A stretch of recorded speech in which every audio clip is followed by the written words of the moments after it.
The debate में आपका स्वागत है। आज की हमारी चर्चा विंडोज़ 11 से जुड़ी है और सवाल सीधा है।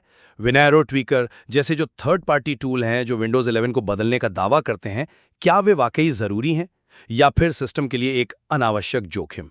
देखिए, मेरी नज़र में तो ये टूल्स उन यूज़र्स के लिए बिल्कुल ज़रूरी हैं जिन्हें लगता है कि माइक्रोसॉफ्ट ने उनसे कंट्रोल छीन लिया है। और मेरा मानना है कि ये टूल एक ऐसा रास्ता है जो सिस्टम की स्थिरता और सुरक्षा से सीधे सीधे समझौता करता है। माइक्रोसॉफ्ट ने जो एक डिज़ाइन बनाया है, ये उसके मूल इरादे के ही खिलाफ जाते हैं। चलिए मुद्दे की बात करते हैं। विंडोज़ 11 ने राइट क्लिक मेन्यू के साथ जो किया है वो कई लोगों के लिए रोज़ की झुंझलाहट बन गया है। पहले जहां एक क्लिक में सारे ऑप्शन मिलते थे, अब शो मोर ऑप्शंस पर एक और क्लिक करना पड़ता है। विनेरो जैसे टूल वो इसी एक छोटी सी पर बहुत बड़ी समस्या को ठीक करते हैं। ये सिर्फ दिखावे की बात नहीं है, ये रोज़ के काम में लगने वाले समय और मैं समझती हूँ कि ये बदलाव कुछ लोगों को परेशान कर सकता है, लेकिन इसके पीछे एक सोच है। माइक्रोसॉफ्ट का डेटा ये दिखाता है कि ज़्यादातर लोग राइट क्लिक मेन्यू के केवल 2 या 3 विकल्पों का ही इस्तेमाल करते हैं। बाकी विकल्पों को छुपाकर उन्होंने उन मुख्य कामों को तेज़ और आसान बना दिया है, भले ही इससे पावर यूजर्स को एक अतिरिक्त क्लिक करना पड़े।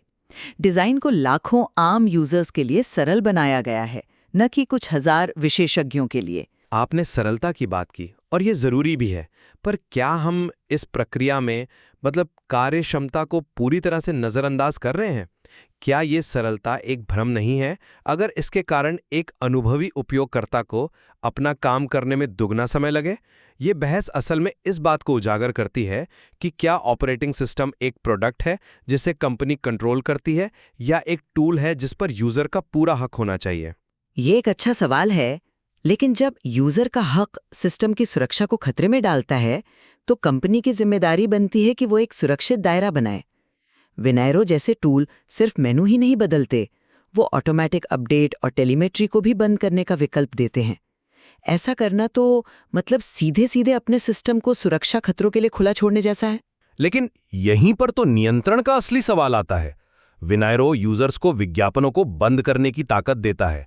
ये उन्हें टेलीमेट्री यानी वो डेटा जो आपका कंप्यूटर लगातार माइक्रोसॉफ्ट को भेजता है, उसे रोकने का अधिकार देता है।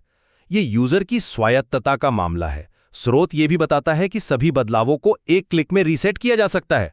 तो फिर जोखिम कहाँ है? जोखिम इस बात पर भरोसा करने में है, आप एक तीसरे पक्ष के डेवलपर को अपने ऑपरेटिंग सिस्टम की चाबियां दे रहे हैं। ऑटोमेटिक अपडेट्स और टेलीमेट्री माइक्रोसॉफ्ट को सिस्टम को सुरक्षित रखने और बग्स को ठीक करने में मदद करते हैं। इन्हें बंद करना एक शॉर्ट टर्म फायदे के लिए लॉन्ग टर्म सुरक्षा से खिलवाड़ करना है। और रही बात रीसेट बटन की, तो वो एक झूठा दिलासा है। अगर उस टूल ने बैकग्राउंड में कोई नुकसान कर दिया हो, तो रीसेट बटन उसे ठीक नहीं कर सकता। तो क्या इसका मतलब ये है कि यूजर्स को माइक्रोसॉफ्ट के हर फैसले को चुपचाप मान लेना चाहिए, भले ही वो उनके काम करने के तरीके में रुकावट पैदा करे? अगर माइक्रोसॉफ्ट अपने पावर यूजर्स की सुन रहा होता, तो विनायरो जैसे टूल की जरूरत ही क्यों पड़ती? क्या ये माइक्रोसॉफ्ट की विफलता का संकेत नहीं है? और ज्यादातर लोगों के लिए आसान हो।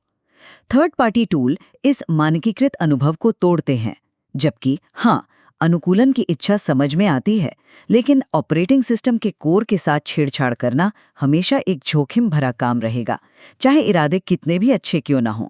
तो आखिर में मेरी राय में विनेरो ट्वीकर जैसे उपकरण उन यूजर्स के लिए एक ज़रूरी समाधान है जो विंडोज़ 11 की लगाई गई सीमाओं से निराश हैं। ये उस कार्यक्षमता और नियंत्रण को वापस लाता है जिसे माइक्रोसॉफ्ट को कभी हटाना ही नहीं चाहिए था। और मैं यही कहूंगी कि एक स्थिर और सुरक्षित ऑपरेटिंग सिस्टम के लिए माइक्रोसॉफ्ट के प्रयासों को कम आंकना ठीक नहीं है। तीसरे पक्ष के संशोधकों पर निर्भर रहना एक फिसलन भरी ढलान है, जो सुविधा के बदले में सुरक्षा और स्थिरता का सौदा करती है। साफ है कि इस पर हमारी राय अलग है। यह बहस इस बड़े सवाल को जन्म देती है कि एक ऑपरेटिंग सिस्टम को किसे प्राथमिकता देनी चाहिए, उस विशेषज्ञ यूजर को जो हर चीज पर अपना नियंत्रण चाहता है, या उस आम जनता को जिसे एक सरल और सुरक्षित अनुभव चाहिए। बिल्कुल। और इस विषय के कई और पहलू हैं जिन पर स्रोत सामग्री में गौर किया जा सकता है।